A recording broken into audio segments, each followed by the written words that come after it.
예수님 이름으로 축복합니다. 예수님 이름으로 사랑합니다. 예수님 이름으로 축복합니다. 예, 예. 어저께는 부산노회 성경갱시대가 있었습니다.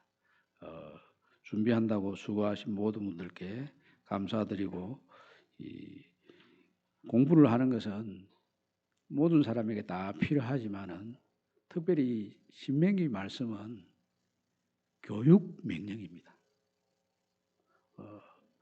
여기 이 신명기는 좀 우리 말로 표현하기는 쉽지가 않습니다만은 이 신자가 신자가 아니고 거듭 반복한다 하는 그런 의미의 신자입니다. 반복할 신, 거듭할 신 이런 그런 뜻입니다. 반복해서 훈련하는 그런 율법의 기록된 말씀이다 이런 뜻입니다.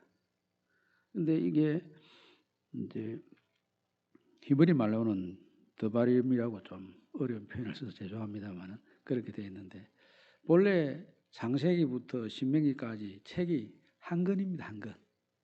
한 권으로 되어 있는 책을 이야기할 때는 토라라 이렇게 해요. 토라 한 권입니다. 그런데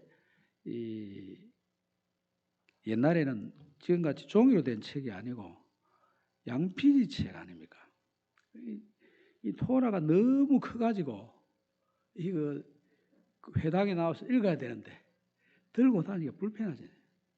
펼치기도 그렇고 관리하기도 그렇고 그래서 이걸 5쪼가리로 냈습니다. 그래서 모세 오경이 됐습니다. 5쪼가리가 냈지만은 먼저 분류된 것이나 뒤에 분류된 것이나 다른 것이 없다. 이래서 경자를 붙여가지고 모세 오경 이렇게 합니다. 그래서 이제 히브리 사람들은 이 5개로 분류를 했을 때 그 내용에 대한 것보다는 5개 분류한 그 순서가 중요했기 때문에 제일 첫 번째 나오는 단어가 그 책의 제목이 되었습니다. 그래서 드바림 할 때 이 드바림은 말씀들 이런 뜻입니다. 출애굽기 할 때도 그렇고 다른 데도 그렇고 이게 그 히브리 말로 제목을 보면 그 내용이 무엇인지 도무지 알 수가 없습니다. 근데 이걸 이제 그 BC 300년경에 이집트에 있는 알렉산드리아에서 자기 나라는 없어지고 히브리 말도 할 줄 아는 사람이 점점 줄어들고 이러다 보니 세계 공통이었던 그 헬라 말로 번역을 이 70명의 학자들이 각 지파별로 대표자들이 모여서 함께 하게 되었습니다. 그때는 이제 내용의 뜻을 좀 담아가지고 제목을 붙였는데 여기 좀 어려운 표현이지만은 디트로노미 이렇게 표현이 되어 있습니다. 디트로는 우리 듀트로 할 때 두 사람이 한 노래를 부를 때 듀엣이라고 하지 않습니까? 그 의미의 디트로하고 그다음에 노미는 이제 율법, 규범 이런 것들을 표현합니다. 그러니까 이게 반복해서 배워야 된다. 계속해서 배워야 된다. 이런 의미에서 이제 신명기입니다. 그러니까 신명기는 공부해야 된다. 하나님 말씀 공부해야 된다. 이 선언입니다. 이제 그 신명기의 제일 주제가 되는 본문이 뭐냐면 십계명입니다. 십계명을 쭉 서론부터 시작해가지고 설교를 쫙 펼쳐놓은 것이 신명기라고 할 수 있습니다.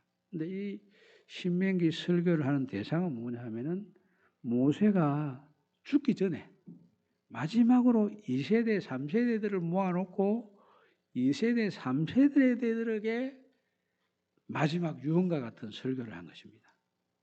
그 설교를 할 때 보면 자신들이 이제 처음에 시내산에서 율법을 받았지 않습니까?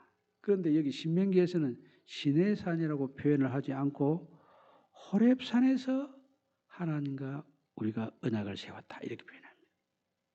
그리고 호렙산에서 이 언약을 세웠지만은 우리 조상들하고 이 언약을 세운 게 아니고 이 언약은 여호와께서 우리 조상들과 세운 것이 아니요 오늘 여기 살아있는 우리 곧 우리와 세우신 것이다 이렇게 했습니다.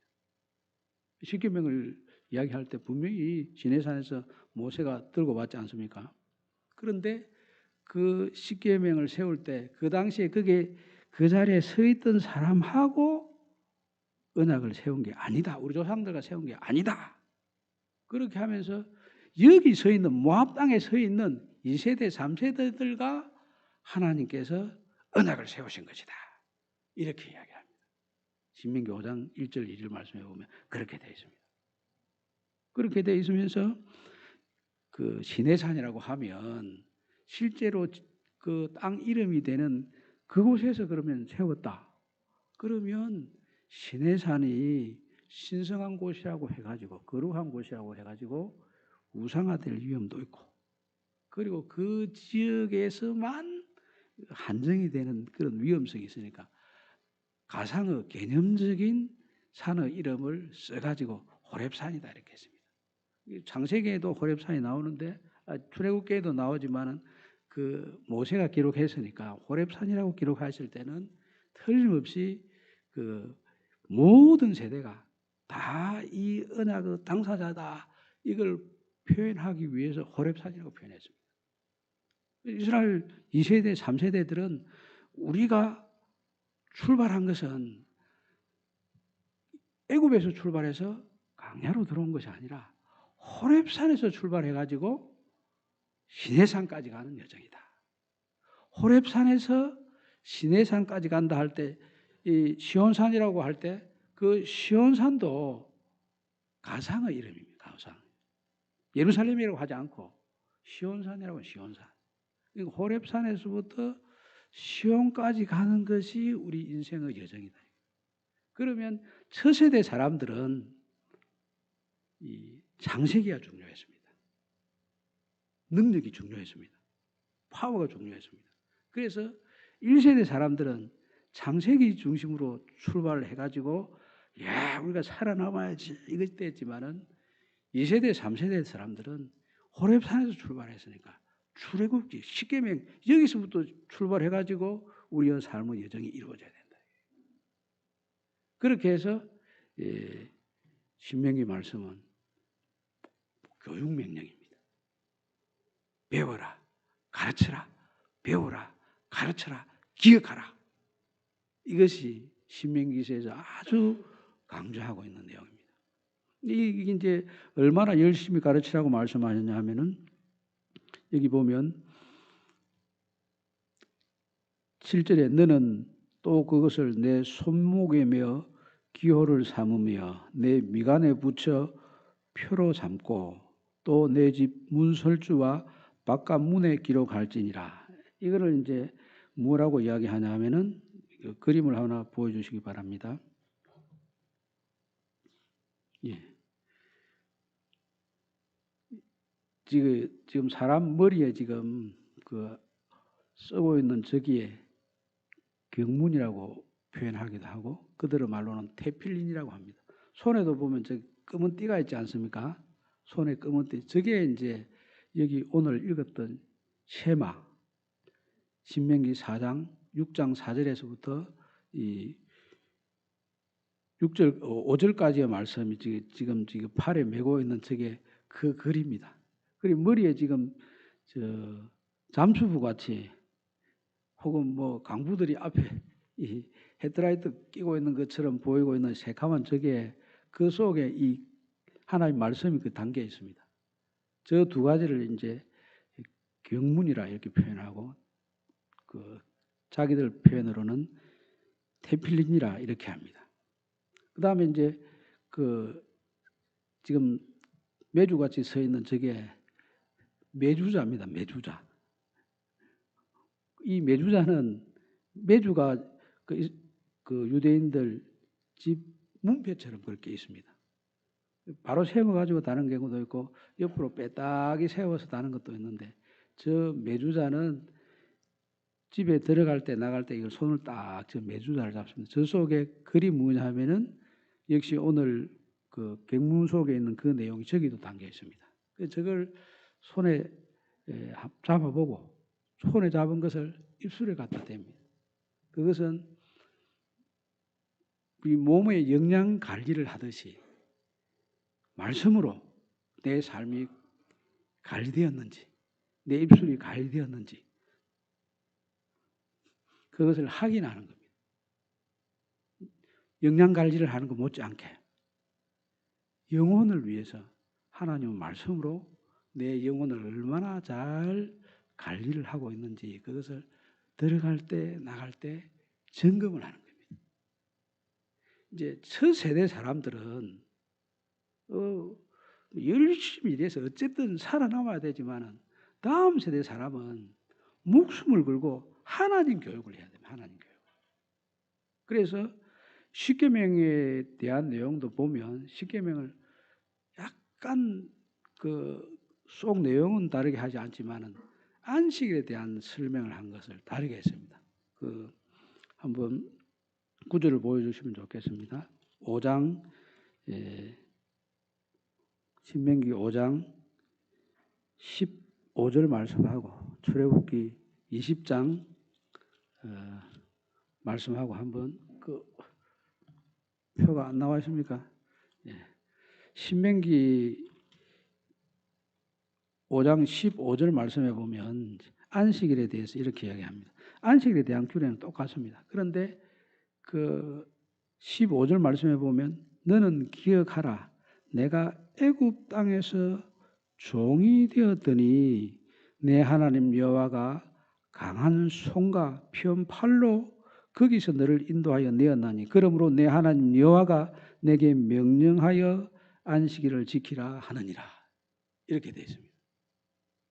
이 지금 안식일에 대한 설명이 그 출애굽기 20장 말씀에는 어떻게 되어 있느냐 하면은 이는 여세 동안에 나 하나님 여호와가 하늘과 땅과 바다와 그 가운데 모든 것을 만들고 일곱째 날에 쉬었음이라. 그러므로 나 여호와가 안식일을 복되게 하여 그날을 거룩하게 하였느니라. 이렇게 되어 있습니다.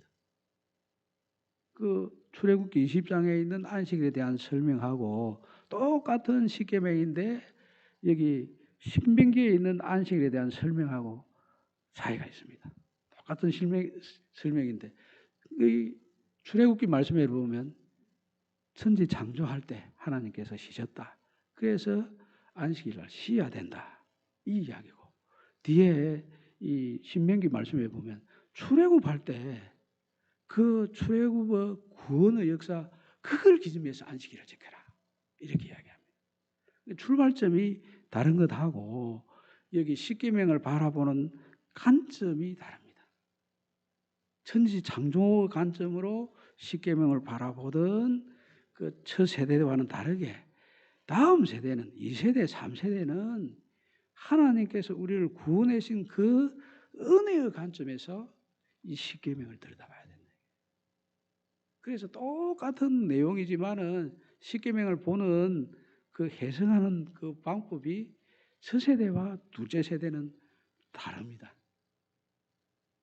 그래서 둘째 세대는 이 십계명이나 하나님의 말씀에 대해서 가르치는 것에 여기 이 신명기 말씀에도 기억하라, 뭐 그 배워라, 알게 하라, 지키 행하라 이것처럼 거기에 초점을 맞춰가지고 이분들은 살았습니다.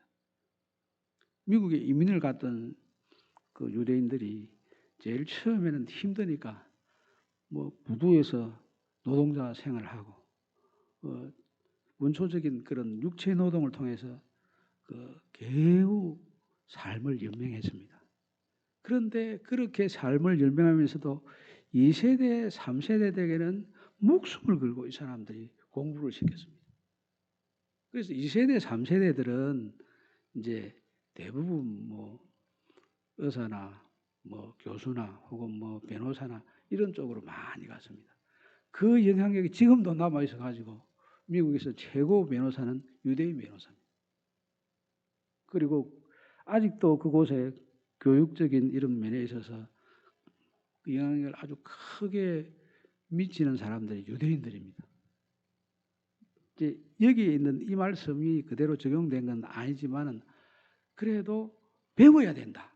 교육 명령 이거는 확실히 우리가 가지고 있다. 우리 처음에는 이 출애굽할 때 그때 강야 생활하는 그 힘든 거 우리가 견디지만은 다음 세대는 그 교육을 시켜야 된다. 길러야 된다. 길러야 된다. 가르쳐야 된다. 이게 이 사람들에게 확실한 교육 철학이었습니다. 우리나라도 그렇지 않습니까? 우리나라도 교회가 들어오고 나서 확실하게 교육 철학이 생겨가지고 집을 팔아가지고 전셋집에 가더라도 자식 교육을 시켜야 된다. 땅을 팔아가지고 땅은 없어져도 괜찮다. 이게. 전답은 없어져도 되는데 자식 교육은 시켜야 되겠다. 그래서 우리가 여기 와가지고 교육을 받은 거 아닙니까? 이게 아주 중요한 성경에서 출애굽해서 그 다음 세대는 이래야 된다 하는 메시지가 반영된 일반화된 원리입니다. 그걸 우리가 잘 적용을 했기 때문에 그 혜택을 우리가 지금 받고 있습니다. 우리 다음 세대를 그러면 어떻게 봐야 되냐? 우리 표처럼 예수 그리스도에 관한 모든 것을 거침없이 가르치는 이것이 신명기가 주는 교훈입니다. 신명기가 주는 교훈이 그랬고 그걸 그대로 적용했던 민족은 분명히 어떤 잿더미 속에서도 일어났습니다. 그걸 생활 속에 적용했던 집안은 어떤 집안이라도 분명히 일어났습니다. 그래서 여기 이 신명기 말씀 오늘 우리에게 주는 메시지가 아주 중요하고 우리 다음 세대를 생각할 때도 이거 정말 중요합니다. 제일 처음에 하는 이야기는 쉐마, 들으라. 들으라 이스라엘. 들으라 이런 배우라는 얘기예요. 배우라. 떠들지 말고 들으라. 누구 말을 들으라? 하나님께서 내신 법을 여기 디트로놈이니까 하나님은 율법을 십계명을 들으라 이겁니다. 근데 우리는 미련하게 자꾸 사람이 법을 만들려고 해요. 사람이 법을 만들려고 하지 말고 법은 하나님께서 만든다. 하나님께서 만든 법을 들으라. 왜 너희들이 법을 만드냐? 너희들이 법을 만드는 그게 우상숭배다. 우상숭배. 우상 만드는 게 뭐냐? 너희들이 법을 만든 그거를 행사시킨 게 우상 아니냐? 사람이 법 만드는 게 아닙니다. 물론 지금 우리나라 국법이 있는데 그건 하나님의 법에 기반해서 실천적인 그런 방법이지. 근본적인 기준은 원칙은 하나님이 내리신 원칙에 따라서 딱 서야 된다 이거지. 그래서 들으라. 중요합니다. 사람이 왜 기준이 됩니까? 우리가 자주 듣는 이야기야. 깨시민, 깨어있는 시민의 조직화된 힘이 세상을 변화시킨다. 그러면 그 깨시민들이 주도권을 잡고 지금 기득권자가 되어 있습니다. 지금 우리나라가 어떻게 되어 있습니까?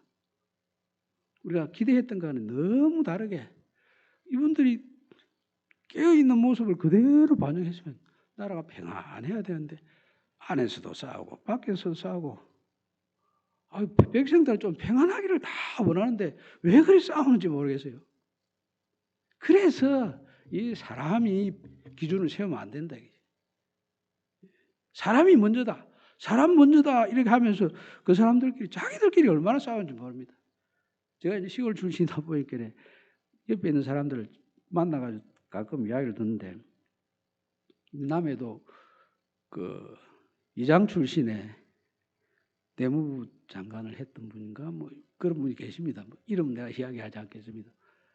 그분이 이제 그 전 노 대통령 밑에서 좀 중요한 역할을 했는데 그 다음 대통령이 한데 가가지고 계속 따돌림을 당하니까 아주 독한 말을 자주 하더라고요. 그래서 내가 물어봤습니다. 아니 좀 상식적인 이야기를 하지 왜 그리 말도 안 되는 이야기를 계속 하시냐 이렇게 물어보니까 안 그러면 자기 존재가 드러나지 않으니까 한올 수 없이 그런 이야기를 한다.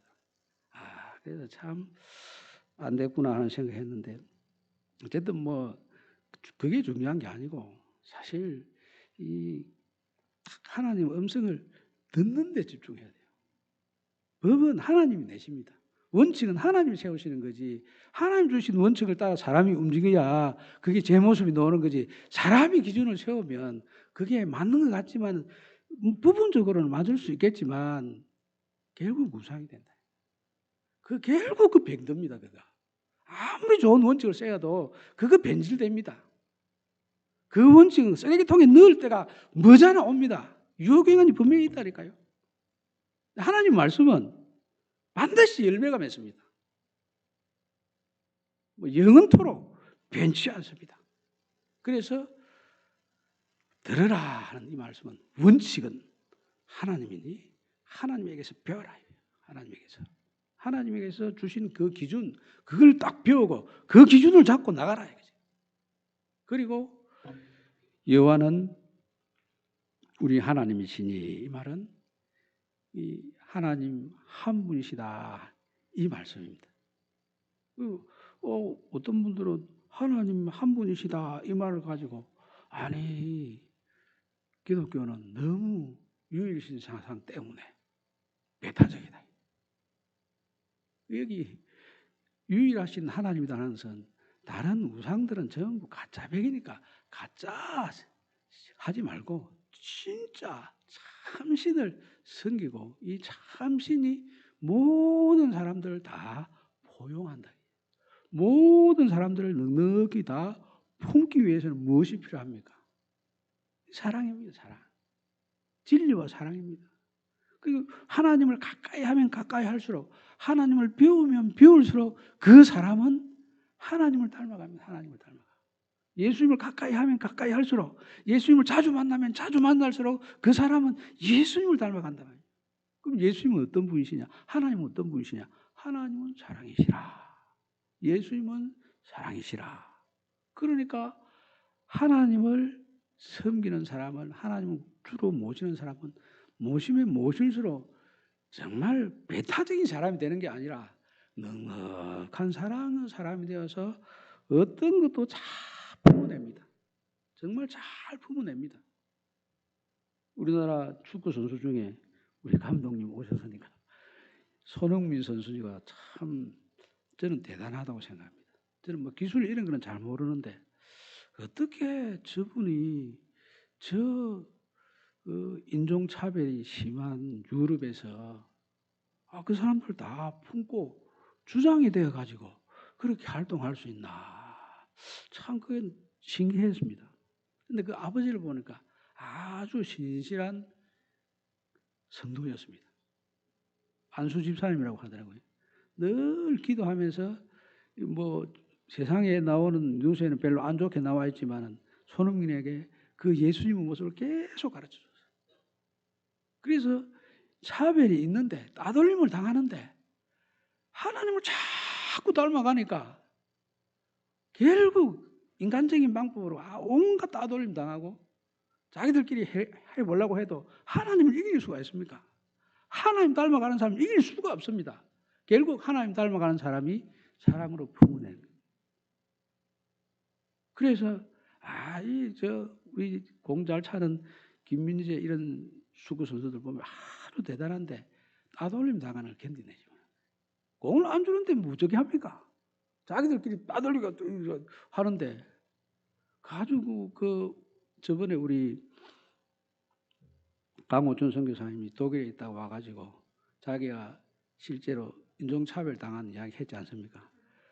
히틀러가 자기 민족 우월주의 해가지고 뭐 2차 대전을 일으켰다 해도 거기 히틀러가 죽었으니까 없어져도 아닙니다. 계속 남아 있습니다. 없어지지 않습니다. 그래 없어지지 않는데 그러면 그들하고 우리가 남남으로 살 수 있습니까? 그들을 어떻게 그들과 같이 살 수 있습니까?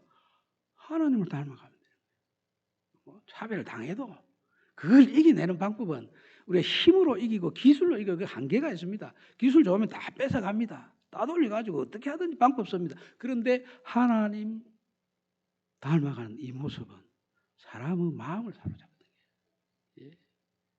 부족하고 연약하고 허물된 것을 다 담아내는 사랑의 그릇이 되는 거예요. 그래가지고 이겨냅니다. 그래서 여기 주신 말씀에 보면 하나님은 한 분이시다. 그리고 하나님을 자꾸 가르치고 하나님을 배워라. 우리 자녀들이 하나님을 어떻게 배웁니까? 그거 하나님을 뭐 말로 가르친다고 됩니까?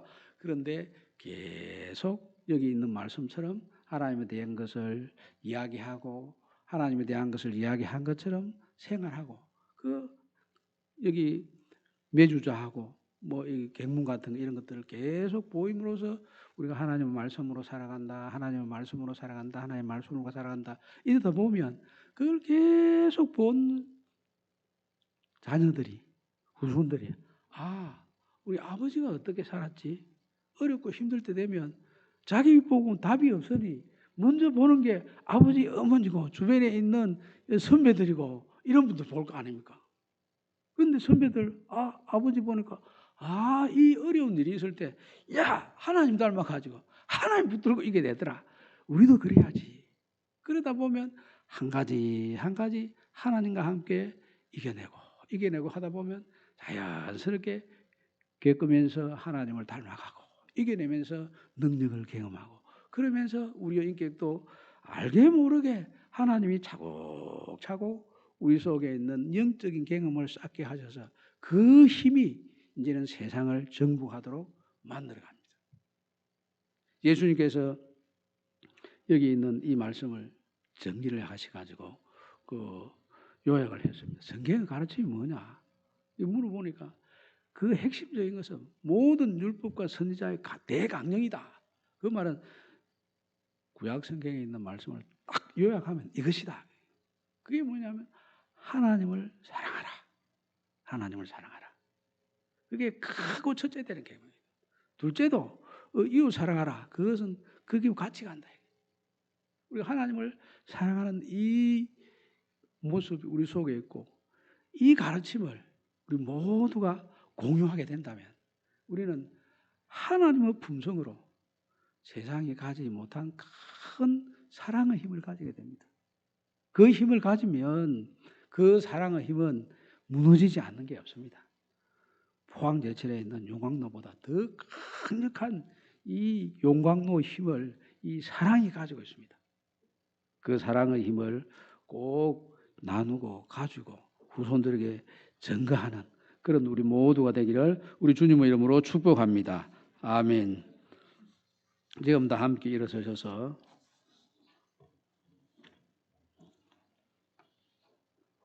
엘샤다이 찬양하겠습니다.